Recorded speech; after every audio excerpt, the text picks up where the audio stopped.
بسم اللہ الرحمن الرحیم۔ السلام علیکم۔ حسن اور روہین کی دوستی گاؤں بھر میں مشہور تھی۔ بچپن کے دوست تھے، جوانی میں بھی دوستی قائم تھی۔ دونوں کے مزاج میں اتنی ہم آہنگی تھی کہ ایک چیز ایک کو پسند آتی تو دوسرا بھی اسے پسند کرنے لگتا۔ کسی بات سے ایک ناراض ہوتا تو دوسرا بھی اس طرف سے رخ پھیر لیتا۔ دونوں کے خاندان والے بھی ان کی دوستی پر ناز کرتے۔ روہین بچپن سے بیمار رہتا تھا۔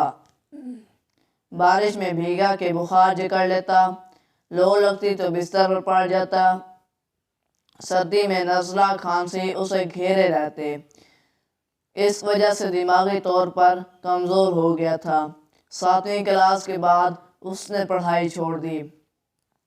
حسن کو بھی پڑھائی لکھائی سے کوئی خاص دلچسپی نہ تھی، مگر اس کے والد کی بڑی خواہش تھی کہ وہ تعلیم حاصل کرے۔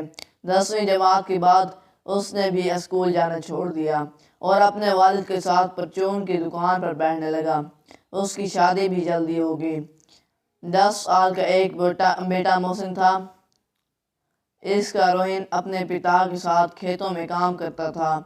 ایک روز وہ حسن کے پاس پہنچا تو کچھ غمگین تھا۔ حسن سے بولا، چلو کہیں باہر چل کر باتیں کرتے ہیں۔ تنہائی ملتے ہی بولا، حسن میری شادی طے ہو گئی ہے۔ یہ تو خوشی کی بات۔ حسن نے اسے مبارکباد دی۔ کب ہے شادی؟ تاریخ طے کرنے پرسوں جانا ہے۔ تجھے بھی ساتھ چلنا ہے، مگر ایک مسئلہ سامنے آ گیا ہے۔ تم لوگوں کی طرف سے یا لڑکی والوں کی طرف سے؟ حسن نے پوچھا۔ نہ ہماری نہ ان کی طرف سے، بلکہ لڑکی نے مجھ سے ایک پہیلی پوچھنے کو کہا ہے۔ حسن کو ہنسی آ گئی۔ روہین روتی صورت بنا کر بولا، تمہیں ہنسی آ رہی ہے؟ توبہ توبہ، اب نہیں ہنسوں گا، پوری بات بتا۔ حسن نے معافی مانگ لی۔ سب کچھ طے ہو گیا۔ ہم لوگ واپس لوٹنے لگے تو ایک چھوٹی لڑکی مجھے اشارہ سے ایک طرف بلا لے گئی۔ وہاں میری ہونے والی پتنی کھڑی تھی۔ اس نے کہا، میں نے سنا ہے تم کم پڑھے لکھے ہو، میری ایک پہیلی کا جواب دو۔ جواب نہ دے سکے تو میں شادی سے انکار کر دوں گی۔ کیا ہے وہ پہیلی؟ 2 باپ 2 بیٹے ایک ساتھ مچھلی پکڑنے گئے۔ ہر ایک نے ایک ایک مچھلی پکڑی، آپس میں تقسیم کر لی۔ خوشی خوشی 3 مچھلیاں لے کر گھر لوٹے۔ کیسے؟ لوگ تو 4 تھے، مجھے جواب نہیں دیتے بنا۔ مجھے جواب نہیں معلوم تھا۔ پھر کیا ہوا؟ حسن نے پوچھا۔ میرا تیرا ہوا منہ دیکھ کر بولی، کل تک جواب لے کر آؤ۔ حسن، تجھے پہیلی کا جواب معلوم ہے؟ میں کسی اور سے نہیں پوچھ سکتا، پورے گاؤں میں بات پھیل جائے گی، پھر کوئی لڑکی مجھ سے شادی نہیں کرے گی۔ حسن نے سوچتے ہوئے کہا، نہیں، جواب مجھے بھی نہیں معلوم، مگر میں سوچتا ہوں کہ تم بھی سوچو، یقیناً جواب مل جائے گا۔ حسن کی بیوی نعیمہ بڑی عقل مند تھی۔ حسن نے اسے ساری بات بتائی، کسی سے نہ بتانے کا وعدہ لیا۔ نعیمہ کو بھی جواب نہیں معلوم تھا۔ نعیمہ نے رات کا کھانا بنایا۔ وہ مسلسل پہیلی کے بارے میں سوچ رہی تھی۔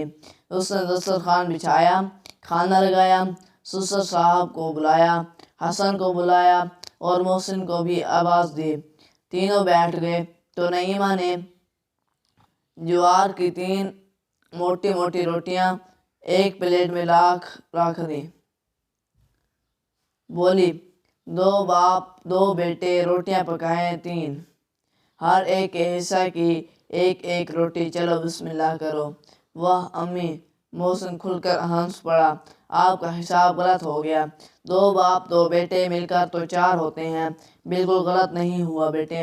نعیمہ نے ہنس کر کہا، دادا باپ اور بیٹا کہنے کو تو 3 ہیں، مگر 2 باپ یعنی ایک تمہارے ابو اور ایک تمہارے ابو کے ابو، اور 2 بیٹے یعنی دادا جان کے بیٹے تمہارے ابو اور تمہارے ابو کے بیٹے، تم گنتی میں 4 ہیں۔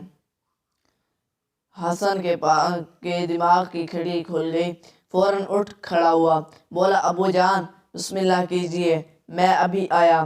حسن تقریباً دوڑتا ہوا روہن کے گھر پہنچا، اسے باہر بلایا، اس کے کان میں بولا، 2 باپ 2 بیٹے یعنی دادا، باپ اور پوتا، 3 بچیاں ان تینوں میں تقسیم ہوئیں۔ اب کل صبح ہی سسرال پہنچا، ہونے والی دلہن کو پہیری کا جواب دے دے، میں جا رہا ہوں، ابو جان کھانے پر میرا انتظار کر رہے ہیں۔ روہن نے خوش ہو کر حسن کو گلے لگایا، حسن گھر لوٹ گیا۔ مزید ایسی ویڈیوز دیکھنے کے لیے ہمارے چینل کو سبسکرائب ضرور کریں۔